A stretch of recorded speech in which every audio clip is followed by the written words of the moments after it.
Number of things going on in the world, and we'll be talking about those. I see that I've got Adam Lambarello with me, and we'll see who else joins us. But let me just give you a quick rundown of some of the news items, and then we're waiting to see if Simon Parkin, our guest, comes in or doesn't come in. But definitely, we've got a number of things to talk about, whether he does or doesn't.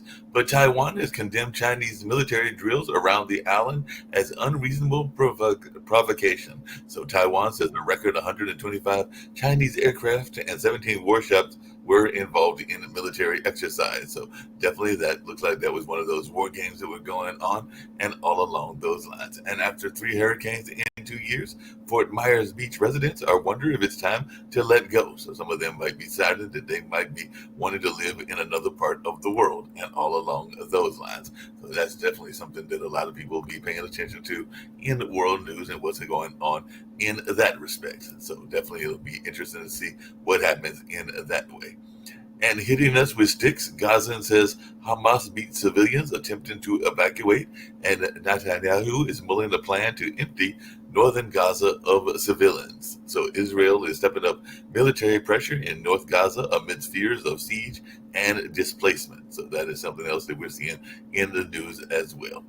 And the vial that contained a nerve agent that killed a UK woman contained enough poison to kill thousands. So that is something else that we're seeing in the news as well.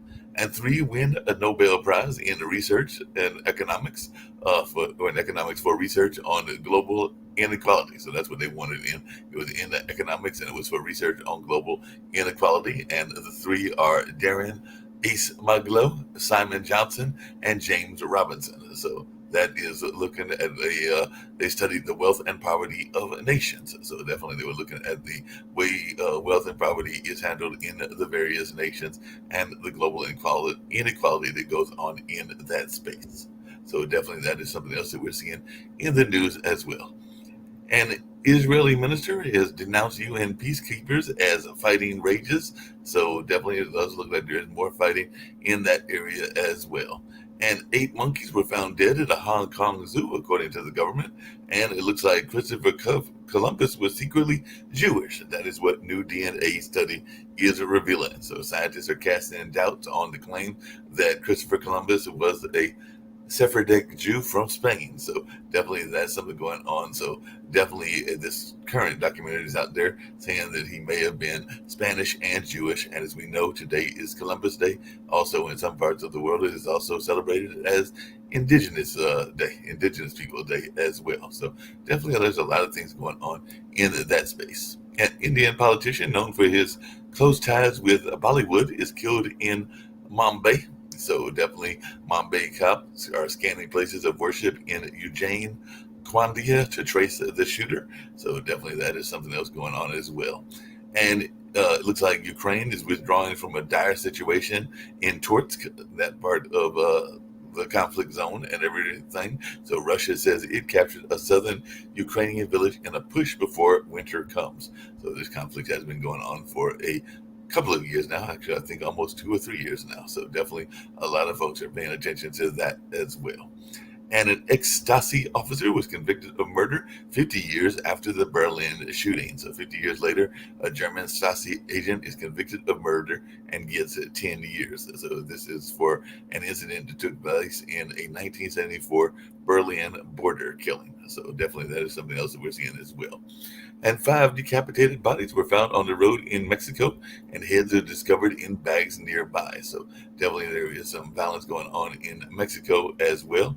And India is rejecting a preposterous Canadian investigation. So India is furious as diplomats have declared persons of interest in a Canada probe. So India has summoned the Canada envoy in a massive escalation of a diplomatic row. So definitely looks like there are conflicts going on throughout the world, including France's far-right leader Marine Le Pen facing court on charges of embezzling EU funds. So the whole thing about funds is always an interesting thing as well. And North Korea is supporting Russia with troops and weapons, according to Zelensky. So Zelensky is accusing North Korea of sending soldiers to help Russia in the war. So definitely looks like a number of conflicts are going on around the world as well.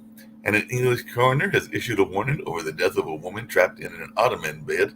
So the woman died after a defective Ottoman-style bed fell and trapped her. So that was actually something going on in London as well. So definitely a lot's going on in the world and all in that space, including those various, because we mentioned a couple of them all in past shows, Peace Prize or Nobel Peace Prize winners that have won it in categories ranging from arts to economics to a number of other things as well. And Harris and Trump are campaigning in Pennsylvania in the final sprint to the election. So Trump and Harris are expected in Pennsylvania with a little over 3 weeks until the vote, and all along those lines. So the time to get down there and get your vote in. I think early voting starts here this weekend and everything. So, matter of fact, I know it does because there's going to be a like a Daybreaker Party to the Polls event when Daybreaker is in the group that I've been involved with during the pandemic. It's like morning dances and yoga and stuff like that. And they're going to be doing an event. I think they're in New York, basically. They're in New York or California, but they're going to be doing an event here because they do them internationally. And I think they're doing one in Raleigh as well. I'm sure they'll be doing them all over. A lot of these times, these events, as my friend Ray Pasco told me, because I think his church is doing one as well, are attempts to be nonpartisan. They're just trying to get people to register to vote, and I don't think necessarily all the time are they trying to push to vote one way or another. I want to say that Daybreakers considers itself a nonpartisan organization, but I have to double check that and let y'all know that about that as well. And in an outreach to African American man, apparently Harris is vowing to legalize weed and protect crypto. So that is something else that is in the news as well.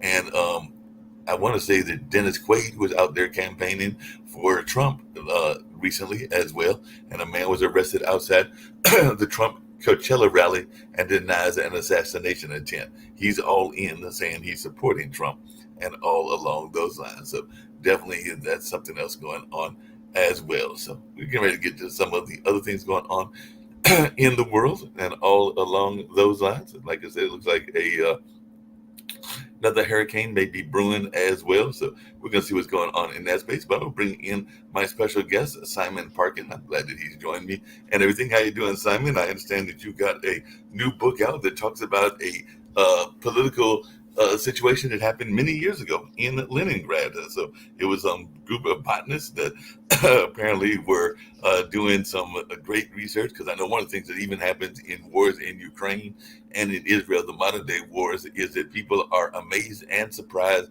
at the things that people do to survive, and even the things that they continue to do. Because I've even seen pictures of people playing chess, and I think there were people even doing skateboarding in Ukraine. And we know that Ukraine is a very war-torn town and everything along those lines. And I know that there have been people even in Israel that have maintained their gardens and things along those lines. So if you could tell us a little bit about this book of yours and a little bit about what was going on in Leningrad in the middle of the 19th century. Yeah, sure. So Leningrad is the Russian city that's now known as St. Petersburg. And in the summer of 1941, the Soviets had a deal with the Nazis that they were fighting on the same side. And all of a sudden, Hitler sort of reneges on that promise and invades Russia. And his army start forging their way towards Moscow and Leningrad. And the part of the army that's headed towards Leningrad has a plan to surround the city and besiege it. And they essentially want to stop food coming in to the citizens, the 3 million or so people that live there, and so that they can eventually take the city. My book focuses on this group of scientists who worked in the middle of the city at the world's first seed bank. It was right on St. Isaac's Square, close to the Hermitage Museum, the world famous museum with its many amazing artworks. And since the 1920s, the scientists who worked there had gathered seeds from all around the world. They traveled to the United States, to Japan, to Iraq, and every single continent going. And essentially on the lookout for rare varieties of wheat and barley and other crops that they could find, harvest, and take back to the city centre, and they would be catalogued and put into little tins. And when the German army invades Russia, they have about 120,000 tins containing these seeds and samples they've collected over the previous 20 years. And so the army surrounds Leningrad, and very little food can come in to the city. Some can arrive via plane that comes across a Lake Ladoga, which borders the city, but most of the food cannot arrive. And so people start to starve to death in the terrible winter of 1941. And the botanists who work at the seed bank are faced with this terrible decision.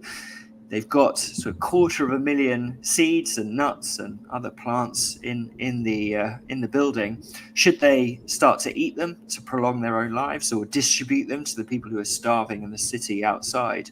Or should they preserve them so that when hopefully the siege ends, they can plant the fields and sort of replenish the supplies and feed the whole of the nation? So that's the sort of really big ethical dilemma that the scientists are faced with. And my book tries to tell the story of the botanists, what they went through, the decisions they made, the day-to-day life in a besieged city when you're surrounded by food that you can't touch. Yeah, and I'd love to hear at the end what they decided and what the book revealed and everything. But it sounds like part of what they were doing, and I guess the organization is still existent, was dealing with world hunger. And we know that there's been complaints even about hunger and parts of, we talked about it on this show, of parts of the United States, but also various parts of the world where it's a much bigger problem and everything. So does the organization still exist, and how big of a problem in your mind is world hunger, and is the organization still working to help against that problem? Because I know that famine is still an issue that exists in parts of Africa, parts of Asia, and even other parts of the world as well.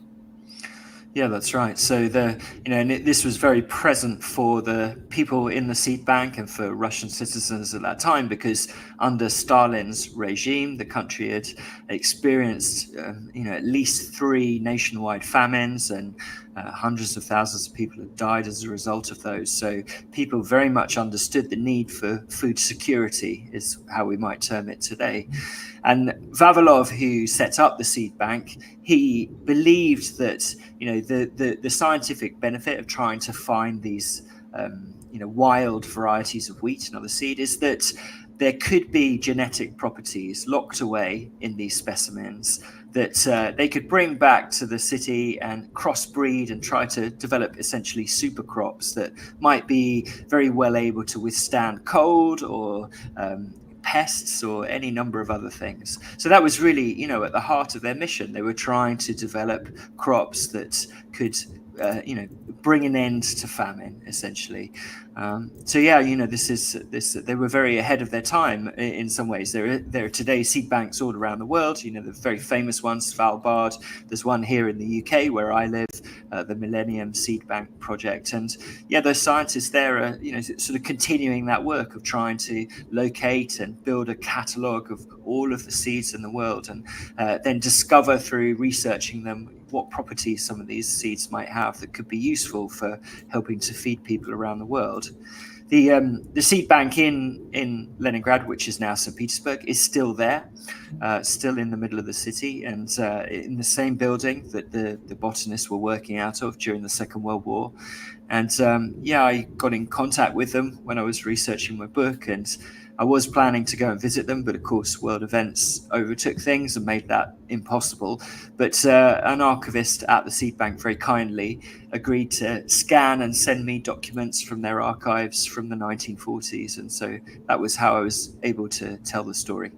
Gotcha. And at the end, what did they wind up doing? Because like I said, it was a besieged area, and I know like I was making the parallel between the besieged areas of modern time, whether that's things like going on in Africa around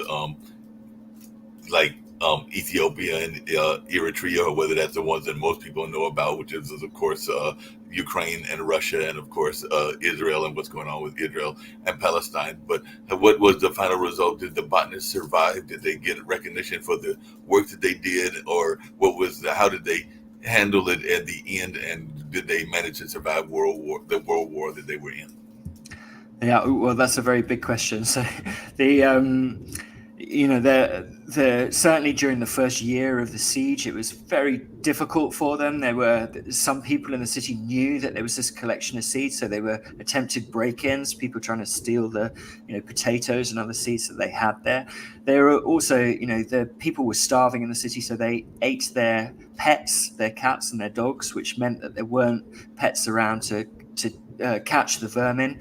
So at one point, the seed bank is assaulted by rats, which try and get into the containers with the seeds.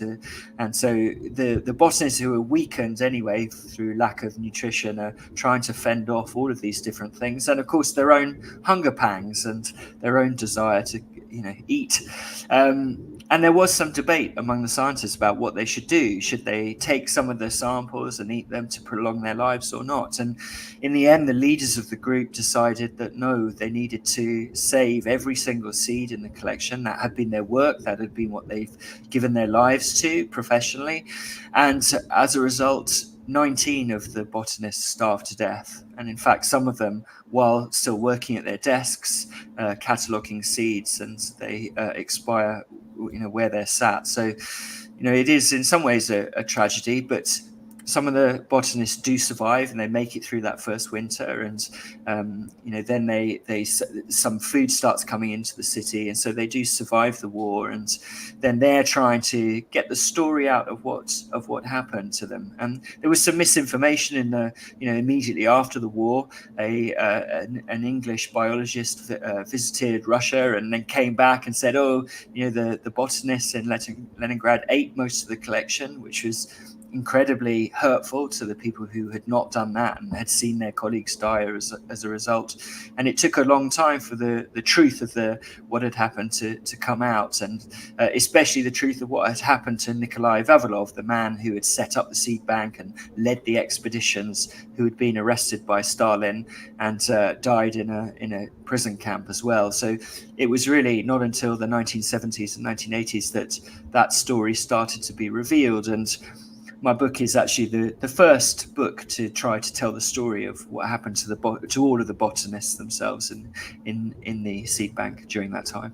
Yeah, that makes a lot of sense. I was just wondering, from your own personal standpoint, and then I'll bring in two of our other regular panelists and maybe even one of the founders of the network if she chooses to join us and everything. But I was just wondering along those lines and everything, because you said two things that caught my attention. One is, and I'll tell you what they were and then hear your reaction to them. But well, a lot of times we think about misinformation as being something more modern, because a lot of times even in our current American campaign, there's a lot of accusations of misinformation, and you were talking about how there was misinformation even after the war during that time. So I just wanted, in your own mind, if you can think about the parallels around misinformation, because I know there have been misinformation campaigns even in political environments in the UK and other places as well. So I just wondered if you could think to yourself and maybe share with our audience some of your thoughts about the ways that misinformation were done then and how they may parallel to the modern day. Well, yes, I mean, certainly after the Germans invade the Soviet Union, the people living in Leningrad were not told about the reality of the situation, and the authorities. There was a loudspeaker system throughout the entire city, thousands of loudspeakers that would broadcast the news each day, and the city's authorities would sort of tell the people, try and reassure the people, say, we're winning the war, even though the German army is advancing, we continue to win this war. And which was plainly untrue, and the Red Army was completely unprepared for this attack, and the Germans made very quick work in their advance towards Leningrad. And this misinformation was extremely damaging because it didn't allow people to prepare. Perhaps they would have built up their stores of food in their cupboards had they known the situation that was coming. And so there was absolutely a loss of life as a result of that. The NKVD, which was the Soviet military intelligence at the time, the precursor to the KGB, or for now, if your viewers know of the FSB, it's a long line tracing back from those Soviet days of the Russian misinformation, I think, and it certainly was. The templates for what we see today were arranged in those years of Stalin's era, and that's where many of the techniques that we see today being used in Russian disinformation were tested and proven. So yeah, it certainly stretches back to the 1940s. And one of the other things that you mentioned, because you kind of mentioned that it's been definitely something that was a statement made in one of our debates in a certain city, Springfield, Ohio, and everything. But I do know for a fact that if people are in starvation modes, there have been many cases where people have resorted to eating things that aren't usually on the diet, be that cats and dogs, or be that even themselves, because there have definitely been incidences of cannibalism when people have been put in dire situations and all along those lines. So I just wondered if you could share a little bit about more of that survival mindset, because it sounds like they were in a survival mindset, not necessarily the kind of like political hoopla that we've been getting with that cat and dog statement that Trump made in one of the debates. But it just sounds like a lot of times people will be in that survival mindset, and it sounds like that's what they were in that situation, where they had to eat what was handy, and sometimes what's handy isn't necessarily our usual dietary constraints and everything. So I was wondering if you could just share a little bit more about that. Yeah, I mean, absolutely, that happened, and because this was a sustained siege with a lack of food over weeks and months, it completely rearranged the economy in the city. People would put up signs in the town square bartering, a sewing machine for a loaf of bread or for a ration. The rations were extremely punishing, not enough to survive on long term. So you were actively dying from the amount of food that you were getting each day. And of course, when you've got so many people undergoing starvation, this is not hundreds of thousands of people, this is hundreds of thousands of people. So you have as many different reactions and behaviors as you would expect with so many people. Some people are generous and try to share their rations with people in need, the mothers taking some of their rations and sharing them with orphans in their area. But then, of course, you have people who loot, who steal, who even resort to murder. And yeah, by the winter, December 1941, there are the first reports of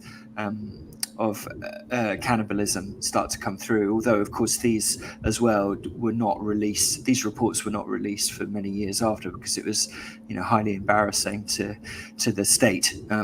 But yes, as you can imagine, as many reactions as you can, and people, if you worked at the zoo, for example, that had been bombed, then perhaps some animals would die in that, and you'd be able to feed your family from that. Pavlov's famous dogs were all eaten during the siege. So yeah, it affected everyone in profound ways. It sounds like it and everything. I see Rick's got a question. I will let you know if you can just say the title of the book again. I know when I reached out to you, I know the title, but for those that don't know, and I'm going to bring in Shaquille, and I know Shaquille has this wonderful habit. It's a positive habit of buying the books of guests from throughout and everything. So I'm sure he will get a copy of the book and all along those lines. So if you'll let folks know where the book is available, I'm assuming it's on Amazon, and you're in the UK and he's in Australia. So definitely you'll let folks. I'll assume, Simon, good to meet you. I assume that if Simon's in the UK, which is my other country of citizenship, that it will be available here in Australia as well. But I will certainly buy the book, but I didn't actually catch the name of it either. So please do share that with the audience. Oh, it's called The Forbidden Garden. Yeah, it's out in the US and Canada tomorrow, and then it's out in the UK and Australia and other places in November. Okay. So it's being released in the US before the UK? Yes. Right. Well, I'll order it from the US and get somebody over there to get it for me. Yep. Rick, you had a question? Yeah. So Russian agriculture at the time was like totally, screwed up by Lamarckism, which was the official version of evolution, which is wrong. Yep. And how did the botanists and the seed bank people, were they in opposition to Stalin's wrong theory of evolution? Mm-hmm. So I mean, yeah, that's a great question, and it has a profound effect on the seed bank. So Nikolai Vavilov, who I mentioned, who is the director of the seed bank from 1921. He arrives there from Saratov University, where he's a lecturer with 27 of his students, and starts building up the collection. He, believed in the theories of genetics and had studied in Cambridge, and that was the tradition in which he was working. He built up, lots of relationships with other institutions around the world, in America, in the UK, and elsewhere, and was, brought on to the Royal Society, and forging these sort of links, which upset Stalin, who was suspicious of this. Vavilov also came from a well-to-do family, which also Stalin didn't like too much. So you get the arrival on the scene in the 1930s of a chap called Trofim Lysenko, who followed Lamarckism, as you mentioned it, who believed that plants could adapt to the circumstances in which they were planted, almost through an act of political will, which resonated much more closely with Stalin's theories. So Lysenko was promoted up the ranks of Soviet science while Vavilov was sidelined. And actually, this is what in 1940 leads to Vavilov's arrest. He's out collecting wheat samples on a mountain when all of a sudden this black sedan rolls up, and there's 4 NKVD agents get out and say, Vavilov, you need to come with us. You're needed in Moscow.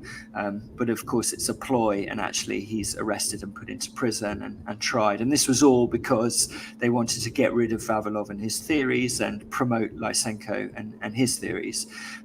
In terms of the effect that it has among the remaining staff at the seed bank, yeah, they do sort of split into different camps, the Lysenko followers and the Vavilov followers. But yeah, by the time of the siege, it's predominantly Vavilov's followers who are working at the seed bank. You mentioned I'll just let our viewers know that on Amazon, the hardcover and softcover of the Hidden Garden of Leningrad by Simon Parkin, is that how I pronounce it? That is actually coming up as being, you can pre-order it now, but it won't be delivered until the 11th of February. However, there are some other online bookstores that have it earlier. Yeah, appreciate that and everything. You mentioned Pavlov and everything, and a lot of people know Pavlov's theories and all along those lines. So you said that the dogs died during this particular attack. So could you just share a little bit about that? Because I know a lot of scientists are, and just people in general, are familiar with the theories around Pavlov. Yeah, well, no, it's more that the dogs were eaten because there was such utter desperation that wherever there was, a source of meat that wasn't human, then in those very dark months, particularly of the first winter of the siege, that's when, those animals were slaughtered. Gotcha. Just really quickly, and I know Rick may have questions, Adam, and even Dan Weatherden and Shaquille, but what is your own thoughts as you were researching the book? I kind of alluded to it, but how big of a problem is hunger now compared to what it was maybe during that time in the 40s and everything? So what was your take on how big of a problem it is?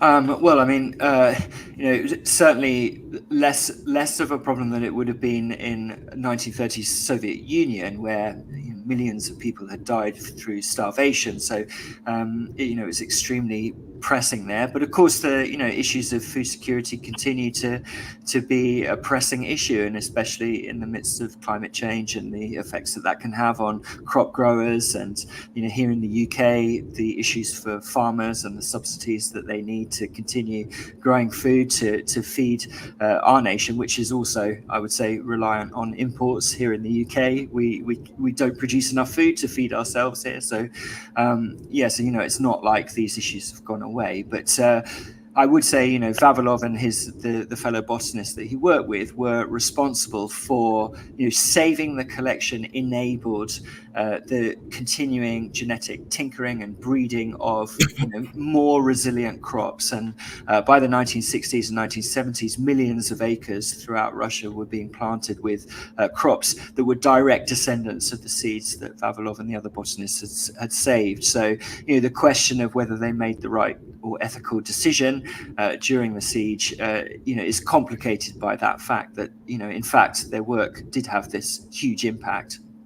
I saw your hand, Rick, but before I get to your question and everything, Rick, what made you interested in this personal story? And I'm always fascinated in why authors choose the subjects that they choose. So what about this particular subject was ingrained even in your own history? Like maybe you were raised on a farm or whatever, but what about this story drew you into it? Yeah, well, my grandfather was a farmer, so yeah, I did grow up around that kind of world.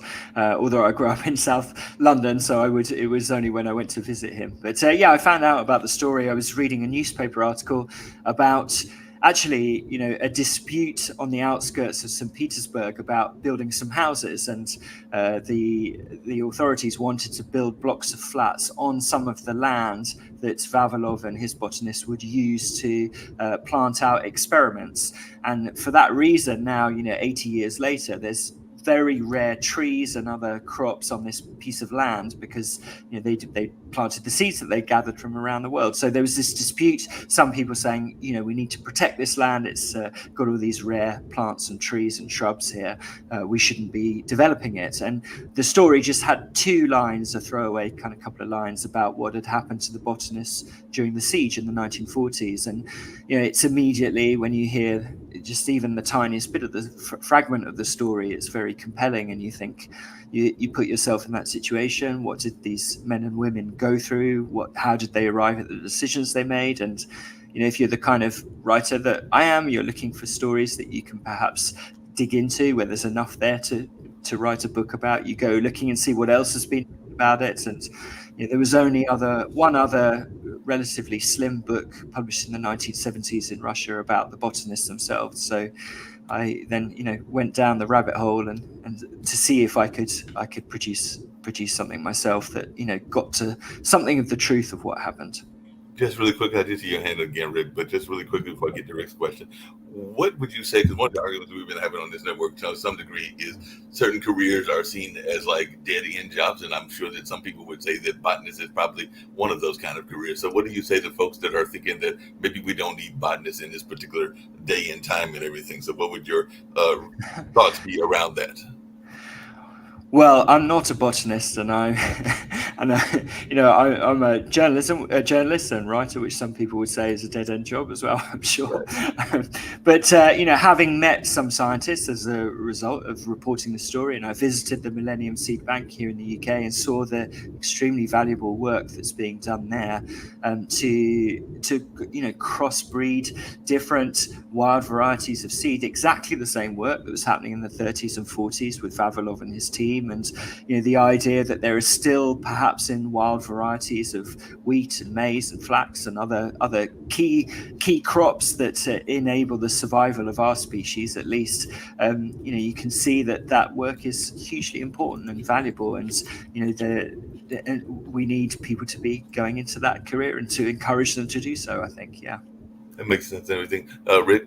Yeah, so two questions. One is, can you throw out some of the horrible numbers of how Russia suffered under Stalin, the tens of millions, the millions of dead through famine, and the millions who died in World War II, compared to the U.S., where we had 410,000 World War II deaths? Thing one. Yeah. Thing two is, are these seed banks more or less important now that we're doing genetics with AI? Okay, well, so, to your first point, yes, of course, the sheer scale of deaths on the Red Army side dwarfs all of the other casualties in the Second World War. And to speak specifically about Leningrad, even by the most conservative estimates, the siege claimed the life of, approximately 750,000 people. So that's 4 times the number that died in the atomic bombings at Nagasaki and Hiroshima combined. And most of those individuals died to starvation. There was a certain percentage also died to the bombing. There was almost relentless bombing on Leningrad from the German Luftwaffe.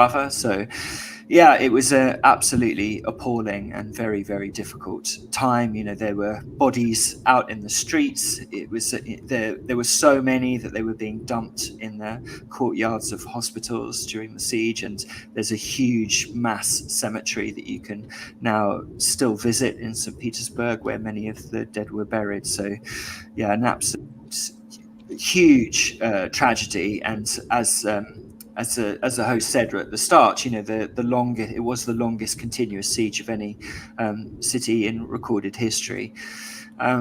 As to your second point, I'm not an expert on what effect AI is having, I guess, in these relatively early years of its development on genetic modification of crops. I would imagine that it's something to be used in concert with scientists who are working with the physical seeds as well. It wouldn't be something that you couldn't do one without the other, I would suggest, but I'm by no means an expert in that. Along the same lines, Simon, just really quickly, you've written some other books and other things that are quite interesting. I'd love to hear a little bit about those as well, because I know that you've written a book called The Islands of Extraordinary Captives, which talks about the Hutchinson camp, which is an internment prison on the Isle of Man in July of 1940. And you also had The Game of Birds and Wolves, which is a narrative nonfiction that was also set during the Second World War. And I guess the New Yorker, which you write for, sometimes describe it as vivid and engaging. And then the one that really caught my attention, it might even catch Rick's attention and some of the others, is a book called Death by Video Game. So I really want to know what the heck that's all about and how that was done and all along those lines. So if you can just share a little bit, you don't have to go into deep details about some of those other books of yours. Okay, well, Death by Video Game was my first book, and I started my career writing about video games, an inglorious topic, but it's one that I think is interesting and important. It's something that probably most people in the world spend the most time doing, even more than reading books and perhaps even watching Netflix and things like that. So, I've written about video games as an interest, the people who make them, the artistic side of them, the business side of them, and that book was really a series of stories of why people devote so much time to playing video games. And in the case of some Chinese people and South Koreans, playing in internet cafes for 2, 3, 4 days at a stretch without moving, they are ending up dying at their seats through playing video games. So it was sort of an investigation into what was happening with those cases, and also what it is about video games that we find so compelling, at least those of us who play them.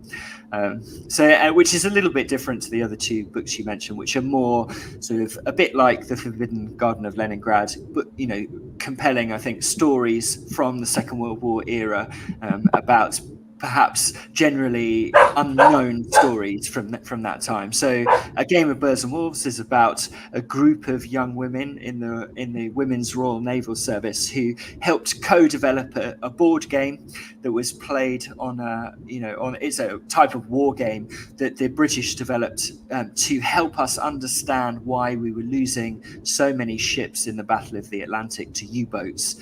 And through this game, they were able to restage real-world battles that were happening on the war game and sort of amend the tactics that they were using as a result of this game, then be sent out to the captains of the warships to use in the battle against the U-boats. So that book tells a story of how the game was developed and what effect it had on the Battle of the Atlantic.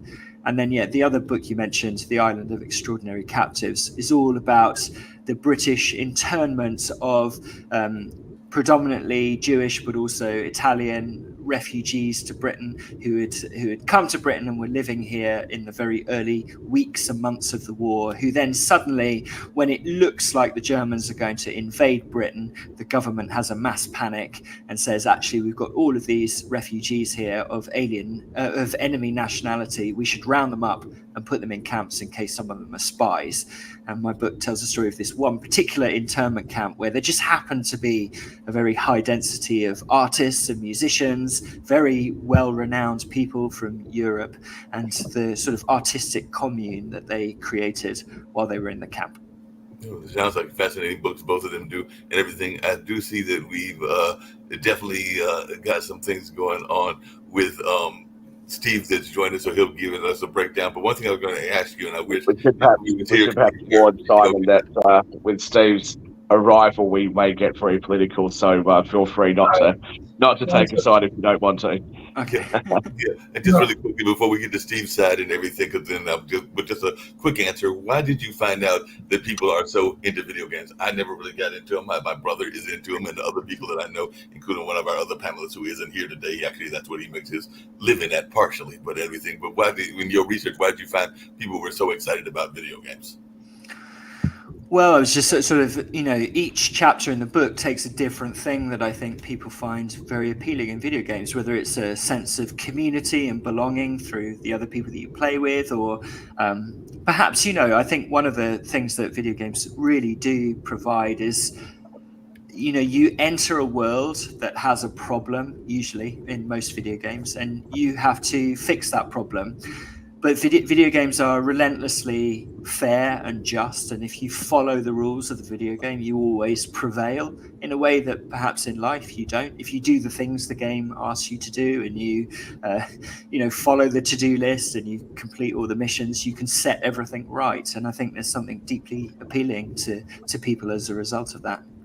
Yeah, that makes a lot of sense. I know some people complain about the nature and blame video games for some of the bads of society, because I know a lot of times when we've had issues of mass shootings and other things, and sometimes they will blame the killers or people like that. They will say that it was their video game involvement that might have been the factor. So did your book touch that at all, that particular book? Yeah, I mean, I've written on this a fair bit. You won't be surprised to hear that I don't share that view.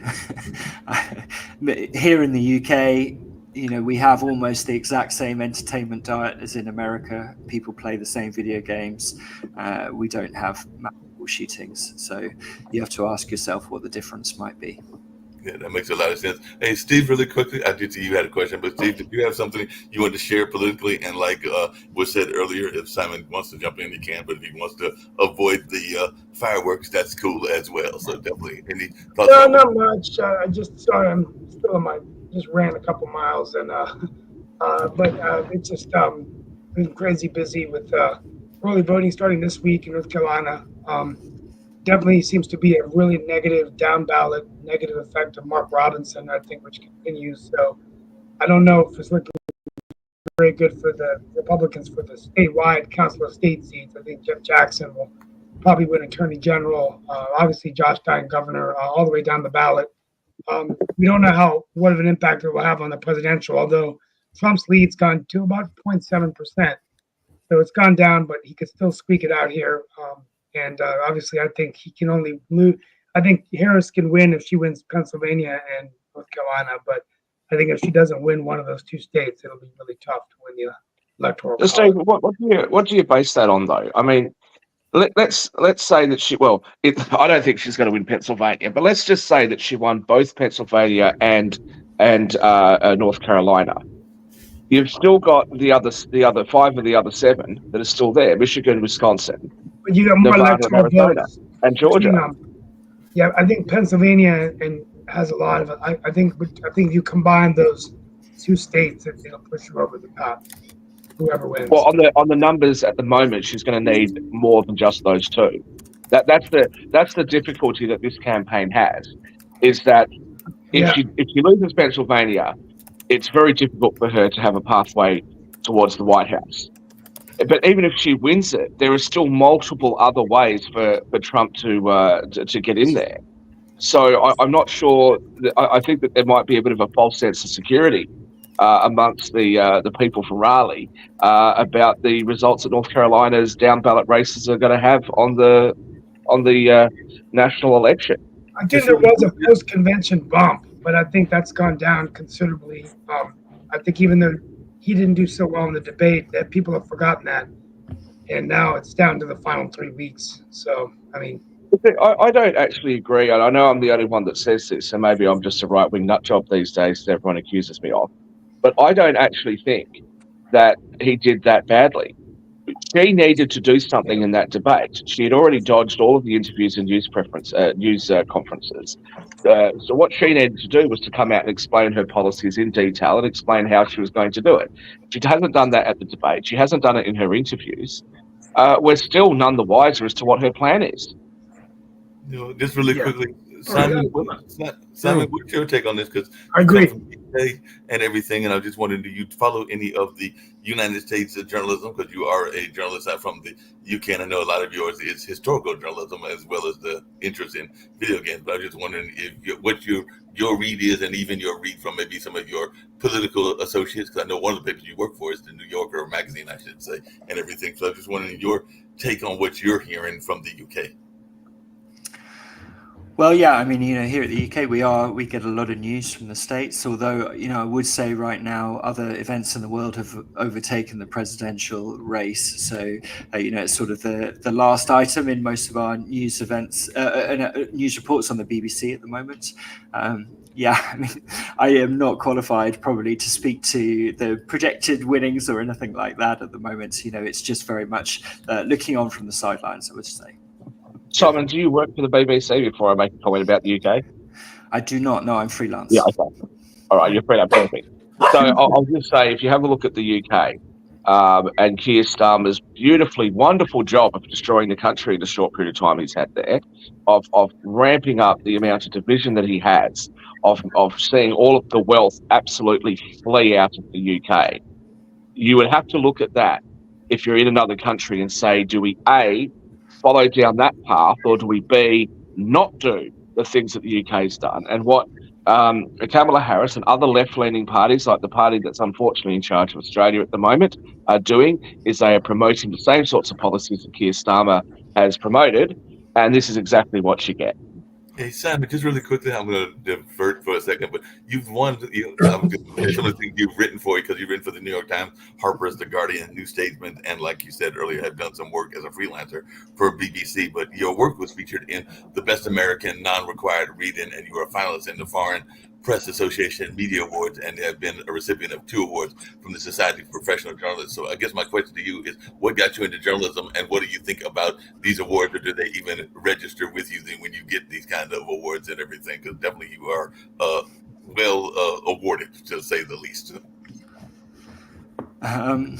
Okay, well, I mean, like I say, I started out writing about video games almost as a beat reporter, I suppose, and then I slowly moved into feature writing. The kind of work I do tends to be longer form reported pieces about, particular following a story, narrative led. So I'm not by any means a political journalist, as you might, or a pundit or anything like that. So just to be clear about that, the kind of work I do is usually over a period of months, and talking to people and reporting out a particular story in order to tell it in a kind of long form style.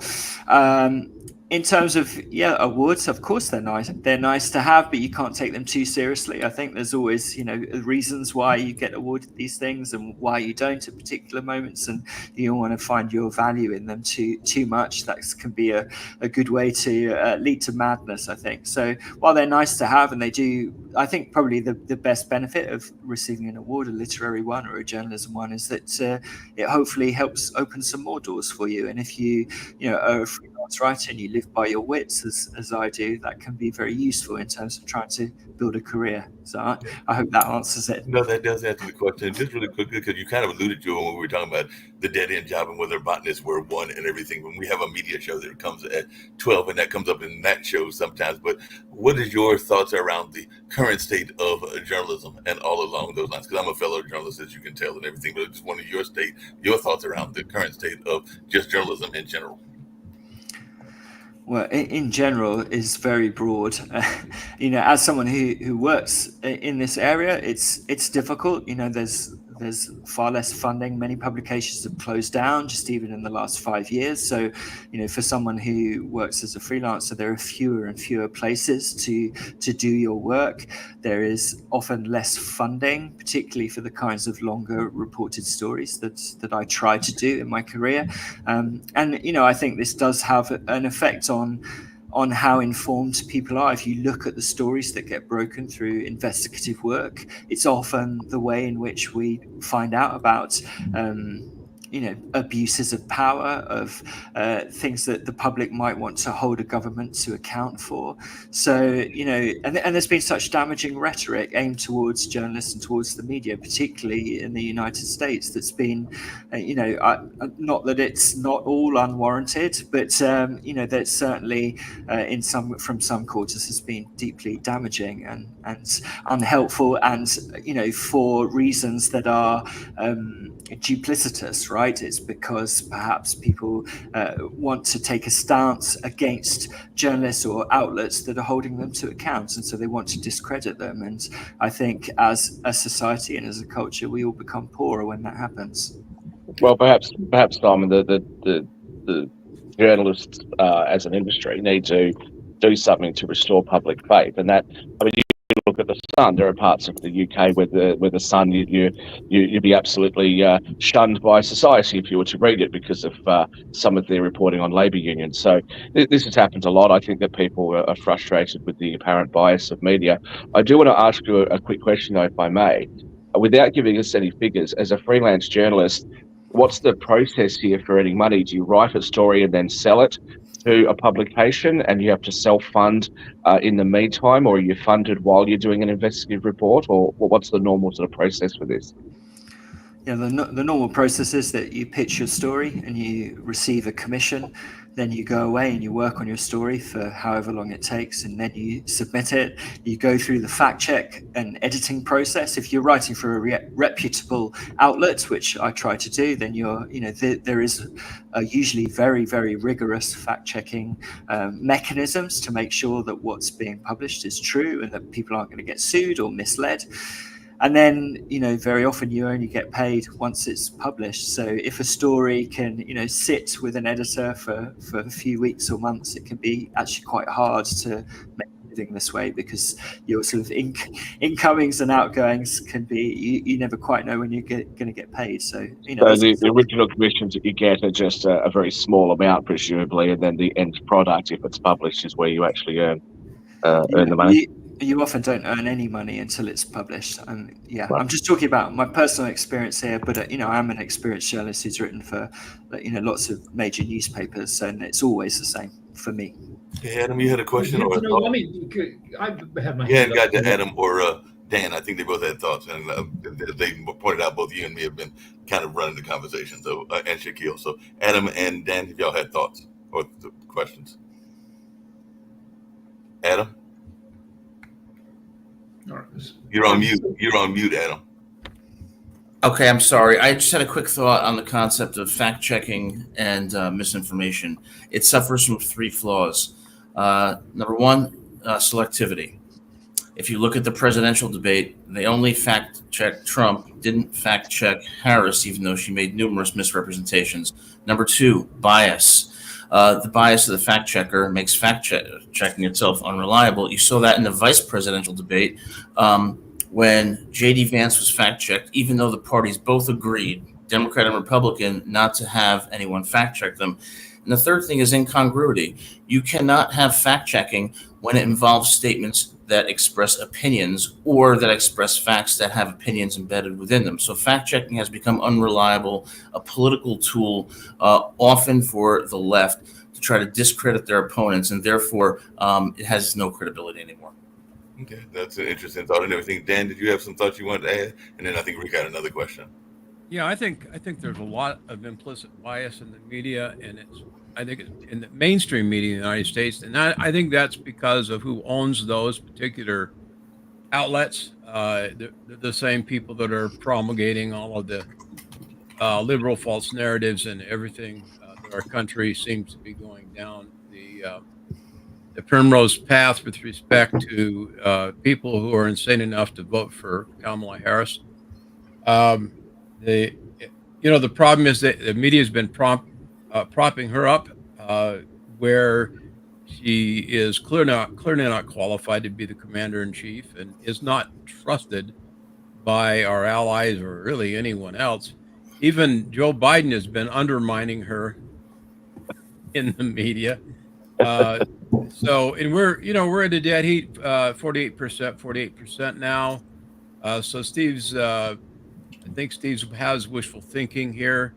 I think Trump is going to win because normally Republicans are undercounted, not overcounted in polls, historically at least, and the wide margins that are generally projected for Democrats are significantly narrowed at election time, and so if there's even a dead heat, that bears well for Trump.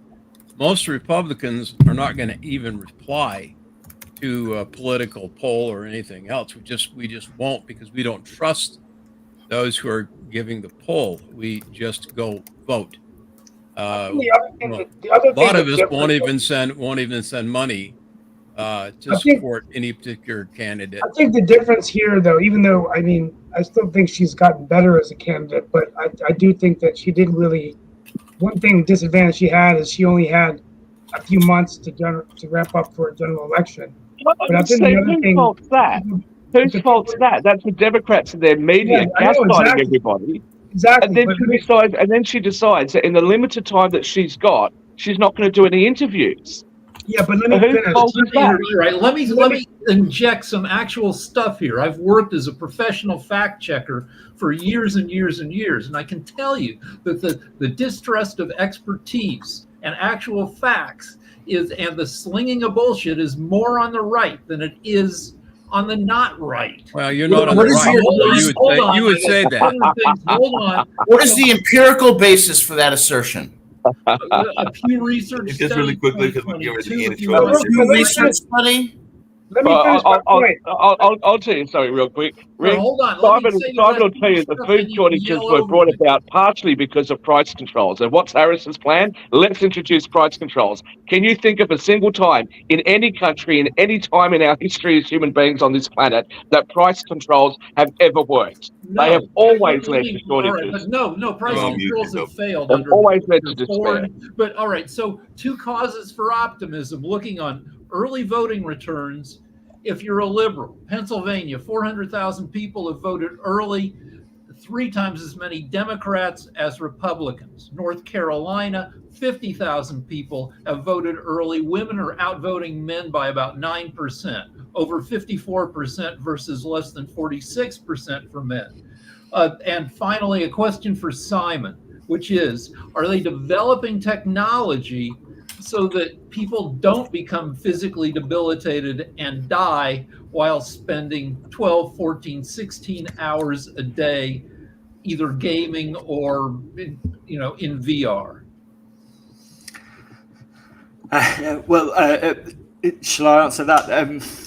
I mean, that for example, Nintendo often puts breaks in its games, suggesting that people, it's after a certain amount of time, says, why don't you have a break now? It'd be very difficult to spend that amount of time in VR. I think you'd start to feel ill, and you just need to take the headset off after a while. I mean, this particular phenomenon of people dying seems to be limited predominantly to internet cafes in Southeast Asia.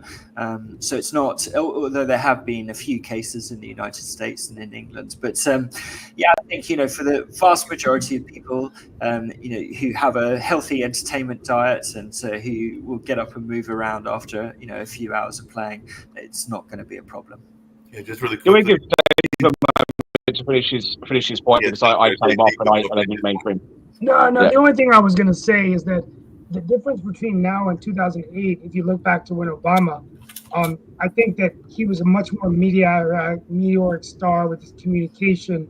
But we often forget then Joe Biden had a lot of institutional experience as a senator and brought a little bit more depth to the ticket than Walz has done, I think. I think Harris might have been better going with Shapiro or someone like that, but I think that Joe, even though I know there's people here on this show that don't think much of Joe Biden, but at the end of the day, he was a U.S. Senator for over 50 years. He was the chair of the Foreign Appropriations Committee. He knew 60 world leaders on the phone. And he only agreed to the vice presidency if he could be an equal partner to the president. And I do think that was a factor for the American people in that situation. I think the vice presidential candidate did make a difference. I think if it had been Obama and someone that didn't experience, but Walz, I just don't think that I don't think J.D. Vance has the experience to be president either. So, I mean, honestly, I hope Hey, Trump. just really quickly, and this is I, for I, I don't think Harris has, but Steve, can I just point something out to you? 50 years is 20% of modern US history since you fought for your independence anyway. That's an awful long time for one politician to be there. And if you look back, even Ronald Reagan used to make fun of the idiocy of Joe Biden. Now, is Joe Biden a nice guy? Well, everybody I know that knows him tells me that he's a wonderful person. I don't doubt that. But is he the best leader? Probably He's always not, been unless it's between him and Harris. He's always been the village idiot. Hey, just really quickly, because we got to get ready to wrap up and everything, because we do have economics, and I just gave y'all the link in the chat and Thank everything. you. But really quickly, and I'd love to hear Simon's thoughts if we're walking out the door. One of the things that some of the politicians have been getting in trouble with is when they go down that pop route. I mean, that's part of what Trump is known for and everything. And apparently, I forget, I think it was on the Colbert show, Harris got in, Kamala got in trouble because she decided to share a beer with the host and everything. So I just wanted your thoughts on that and this kind of pop culture world. I'm gonna head to economics. Good to meet you, Simon. I hope we have you back. Yeah, Nice to meet you, Simon. Yeah. Rick, I have a question for you. Okay. You were talking about absentee ballots or early voting ballots, and you said 400,000 coming about in Pennsylvania. How many came in 2020 at this point? Well, a ton more because it was COVID. I look at the 2020. I can't tell you exactly. I've tried to look at it, and it's hard for me to find those stats. But I can tell you it was a ton more. That about half of close to 160 million people voted in 2020. It'll probably be a lot less this time because we made voting very easy under COVID. It'll probably be more like 150 million people voting this time around. Who do you think it benefits? What, easy voting? No, voting this time around as opposed to 2020. Do you think it benefits Republicans or Democrats? I mean, it's the Republicans in a lot of states didn't like the high turnout, which benefits Democrats. The more people who vote, the better the Democrats do. So less voting benefits the Republicans. Just Okay. really quickly, Thank you, Rick. Jacoby never got a chance to make any comments. So Jacoby, any thoughts? And then after you say that, we'll maybe I'll go to the economic show and everything. But any response? And by the way, our guest was into the video game space in addition to his books that were historical. So I had actually referenced you earlier before you joined us. Oh, I wish I could have been here. I had a meeting that I had to take part in, and it sounds like it was a lively conversation, especially during the end. I don't really have much to add, other than, I mean, we've been doing mail-in ballots in 26 states, I think 28 actually states, but it only became a problem when Donald Trump decided to make it a problem because he found out that the facts were that mail-in ballots, early voting, as Rick just points out, statistically have always benefited the Democrat Party over the Republican Party. I had a quick question for Adam. Just the only thing I was going to add to him is that I know, because I mentioned that at the beginning too, Rick, there are some organizations that are doing some get to the poll events and everything. A lot of them claim to be nonpartisan or try to be nonpartisan. I know a lot of the churches do, but in some cases they actually have a partisan slant. Because I'm pretty sure, even though I said that I think they try to be nonpartisan, the Daybreakers, and I'm sure you're familiar with Daybreakers because they're in California, they're in New York. I forget where the founders were originally from when they started them, but they're like those morning rave kind of parties, and they're actually doing two here. Jacoby, one of them is going to be at Central Park this coming Thursday, so they'll be doing one at Central Park. It'll be like morning yoga, and they'll have some of their leaders there at this coming Thursday morning, and I think they've got one at another park in Friday. Like I said, I know that they try to be nonpartisan, not pick a side, but then the founders usually have a side that they're leaning toward and everything. But I do know that they try to be nonpartisan. Now, how successful they are, that I won't know till I get to the event, because I am planning to go to the one on Thursday, because I used to be involved with Daybreaker even during the pandemic era. Yeah, I mean, there are a lot of get out the vote stuff. Yes, churches usually have a slant, be it Democrat or Republican. There are the bigger churches; those big money churches are usually lean more Republican than Democrat. The smaller especially the smaller black churches are mainly Democrat. I mean, they usually have their get out the vote push there as well. So yeah.